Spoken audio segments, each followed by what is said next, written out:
of MDC Alliance's rural strategy, where we've set a goal to mobilize and penetrate rural areas as we approach the 2023 election. Now, Zimbabwe's rural population recently exceeded the 10 million person mark. The majority of our population live in the rural areas, yet the same populations face some of the worst underdevelopment, underinvestment, and human rights violations under Mr. Mnangagwa's illegitimate regime. Rural schools are inadequate and mostly ill-equipped. They are poorly resourced and inaccessible. Modern infrastructure is simply non-existent. There are no roads, there's no running water, there's no electricity, and no serious investment in the rural economy. There are no jobs, there is no public transport system, and food insecurity remains a constant threat. Now, it's against this background that the People's Party developed a rural mobilization and penetration strategy to ensure that no Zimbabwean is left behind in the fight to win Zimbabwe for change. Unlike the regime in Harare, we don't view land rights. There is the politicization of food aid. We will fight for them on matters of ensuring access to voter registration centers. We will ensure that they've got adequate polling agents to verify the elections that take place in their constituencies. We will give space to their community influencers to lead. We will make sure that the forgotten communities of Zimbabwe have a strong rural economy, have jobs and access to modern services. We will fight the Chinese corporations who seek to displace them from their homes and their heritage, desecrating their burial sites. For us, this is an election issue which we will campaign on and champion unconditionally and strongly. Big corporations must not trample over the basic rights of citizens. Any investment in their communities must benefit the locals as well. Due process and constitutionalism must be followed. Consent must be secured. Adequate compensation must be paid when displacement is absolutely necessary in the public interest and duly consented to. We've seen what's happened in Chiadzwa, in Inde, in Chilonga, in Chisumbanje, in Tokwemkosi, in Chingwizi, in Mutoko, and in Uzumba, amongst others. Mr. Mnangagwa's illegitimate regime is constantly at war with the people, and we say enough is enough. This new colonialism offends what our liberators fought for during the liberation struggle. One of the key fights was the fight to the entitlement to land. Land is at the core of the people's dignity, and their right to it must be respected. And so without further ado, I'm going to defer proceedings to my colleague, Honorable Happy Mochidziva, who heads up the rural strategy in the People's Party, to give us a press brief on the latest planned displacements that are taking place in Uzumba and Mutoko. Now, the slight background to this is that President Nelson Chamisa, in conjunction with the parties or the People's National Standing Committee, deployed a delegation to these communities who met the people on the ground to assess the socio-economic impact of the Chinese big mining activities that have commenced there. And this will form the subject of today's press up. Thank you.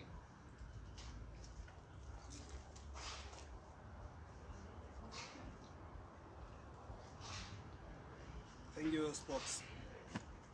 In my capacity as Sector for Rural Mobilization and Penetration Strategies, I led a delegation to Mutoko and Uzumba to express solidarity to communities that are being abused by the regime, to hear their concerns and map the way forward to ensure the protection of their rights and dignity. The visit, commissioned by the National Standing Committee, sought to establish the socio-economic impact of large-scale exploration by Chinese companies on indigenous communities in Mutoko and Uzumba, resulting from the large-scale exploration of these big Chinese companies, this delegation is term of reference were to identify and assess socio-economic activities which are significantly influenced by the ongoing mining activities, to examine local communities' perception on the Chinese mining activities, and to suggest interventions that can assist in empowering the communities to assert their rights and safeguard their communities. The delegations made the following findings.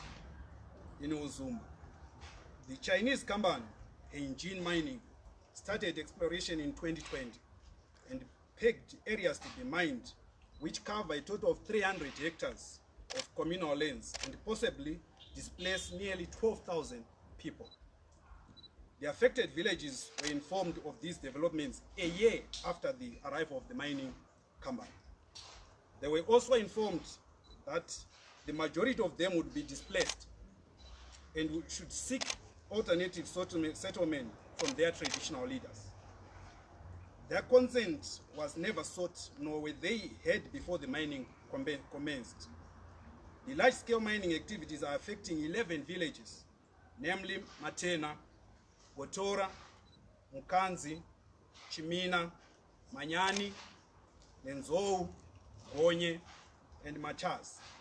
Those affected are indigenous communities, households or families with the cultural attachment to the land. No alternative resettlement area has been identified, and there is no plausible compensation plan for those affected. In Mutoko, the Chinese company started exploration in 2020 and pegged areas to be mined, which covers a total of 117 hectares of communal lands. The affected community has not yet been formally informed of these developments, in total disregard of the community's right to information, their right to dignity, and their right to be heard. The mining activities will affect 4 villages in Ward 11 under Chief Mzengeza. Impact on the community.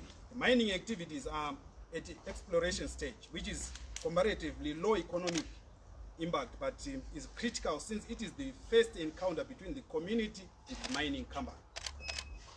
Both communities are indigenous communities and closely associated with their natural resources that have social, economic, and spiritual significance, and are therefore opposed to the mining activities in the area, but exhibited a sense of helplessness as they are confronting the potential for change induced by large, powerful external company, which is the support of the regime. The challenge is exacerbated by the fact that local government capacity or other forms of local representation are compromised and unable to safeguard their interest. The communities are self-organized to mount a resistance of the mining activities on their communal lands, which they understand will have the following negative impact. 1.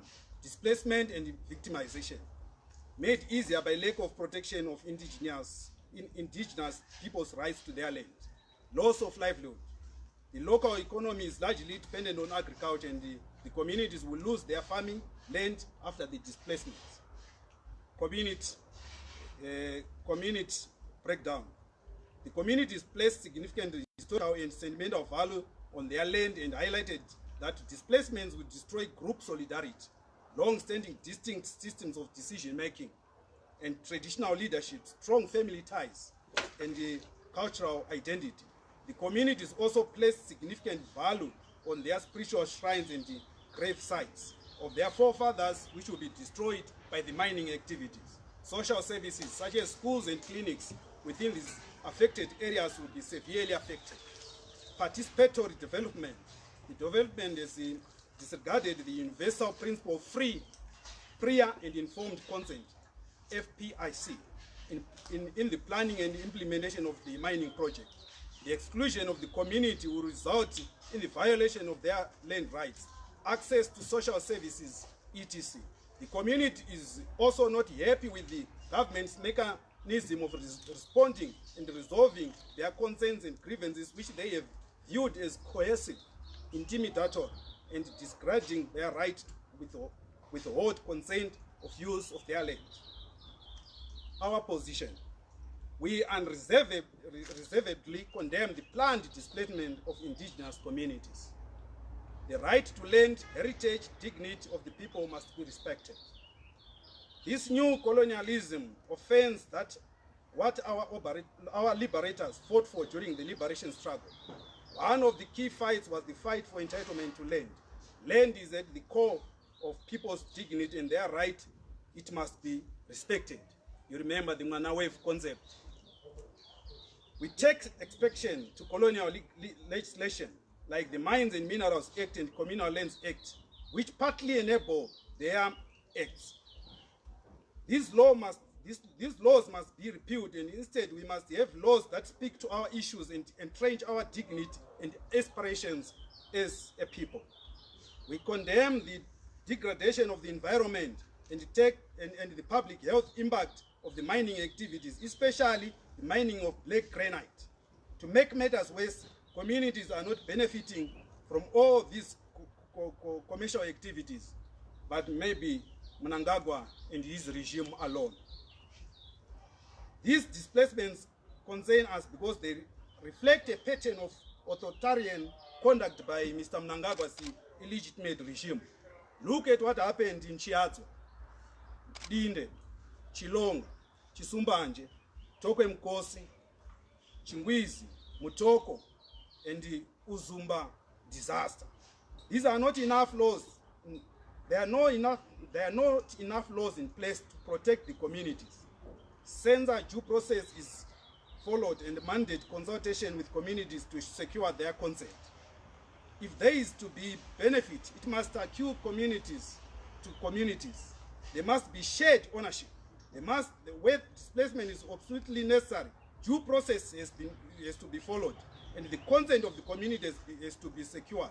There must be fair and adequate compensation to reflect their losses. Attention should be paid to protecting their heritage. The role of traditional leaders must also be respected as they are leaders within their communities. There must be consultation adequately and before any mining activities concern. Us as a movement, we will remain in these communities to work together with the communities to protect their indigenous communities. Thank you. Thank you. Okay, members of the press, I'm going to open the floor up to a few questions. If you've got any questions for Honorable Chidziva on either the rural strategy or the specific visits to Uzumba and Mutoko, we'll gladly take those now. As usual, may you respectfully just identify yourself and the news house that you come from, and then you can ask your question. Thank you.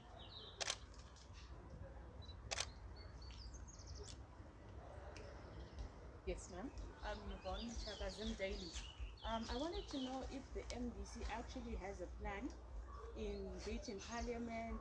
Are you going to push for the repealing of these laws? What action are you really taking as the MDC? Because these displacements have been taking place and continue to take place unabated, as you said. But what's your strategy beyond the press statement?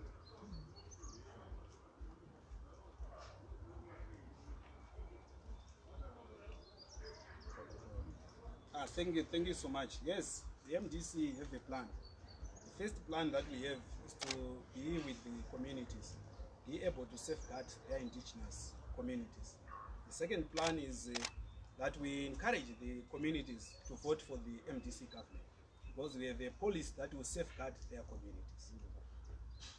And I think it's also worth adding to that we do have a parliamentary agenda for rural communities. You recall the work that was done by Honorable Molokole when the Inde issue happened.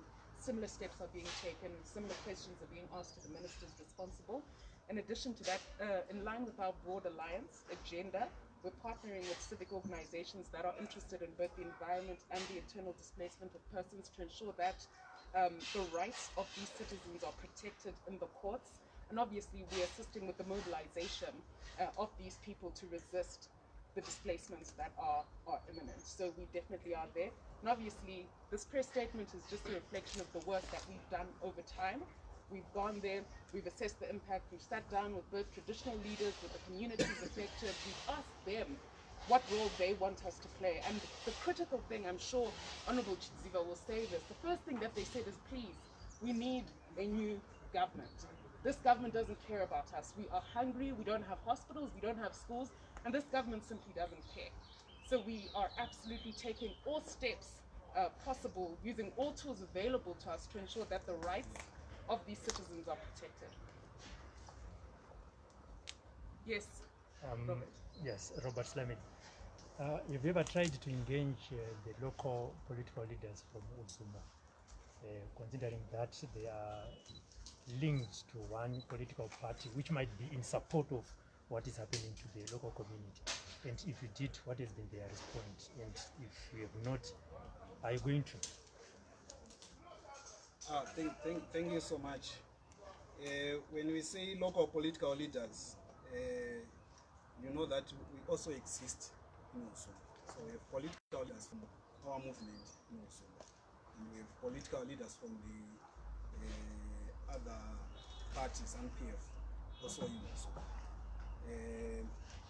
Yes, at some personal level, we communicate. The only problem in Uzumba is that the MP of that area is highly involved in the parceling out of Uzumba indigenous community land. So it was so difficult to communicate with him, but I know that the councillor in that area is also coming from the area that is being affected. So he's working with the communities also, although the community leaders, the stakeholders there, they are so much interested in seeing and making sure that these lands are protected. And just to add on to that, Robert, one of the big things that we established from the report that the delegation brought back is that the politicians that are Zanu-PF, including the MP, I know Honorable Chidziva didn't mention his name, but his name is publicly available, is siding with the DA and certain traditional leaders to actually facilitate the displacement of the people to make way for the Chinese miners. So what you have is a situation where Zanu-PF is siding with the big Chinese corporations, and the MDC Alliance is siding with the communities that are vulnerable, that are powerless, and that stand to lose their land, their heritage, their cultural sites, their burial sites, and their livelihoods. Entire ecosystems of survival are being disrupted wantonly, and as highlighted by Mr. Chidziva, no alternative place for them to live, to move to. No compensation has been put in place. In fact, there is no plan from the regime to protect the rights of these citizens as required by Section 71 of the Constitution. Section 71 of the Constitution is very clear about the steps that must be taken when there's a forced deprivation, and due process, consultation, compensation are key aspects of these, but these have all been violated, which is something I'm sure that will be taken up with the courts.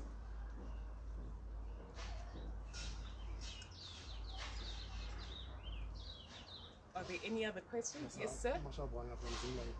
You highlighted earlier on that the local leadership in Uzumba, Mutoko, is compromised. So is the MDC setting an alternative leadership, a grassroots leadership, that will actually partner with the community to make their grievances known, as well as to champion their causes? Thank you so much. Actually, in Uzumba, MDC has been existing in Uzumba since 1999. That is the reason why you have seen that there was too much violence in Uzumba. Houses were burned. The houses which were burned in Uzumba are for MDC supporters. That means that MDC exists in Uzumba. And as I said earlier on, that the Zanu-PF leadership, the local leadership of Zanu-PF there, they are partnering with the mining giants to pass out this land. The message from the community is just saying, Munangagwa Atenges. They have a feeling that they are being sold out because the Munangagwa and Zanu-PF have been winning Uzumba by stealing, not by actual votes. And now they are trying to displace these people, so that something can reflect in 2023 as if they support us in Uzumba. The MDC leadership there, they are taking an active role with the community stakeholders to make sure that there is leadership.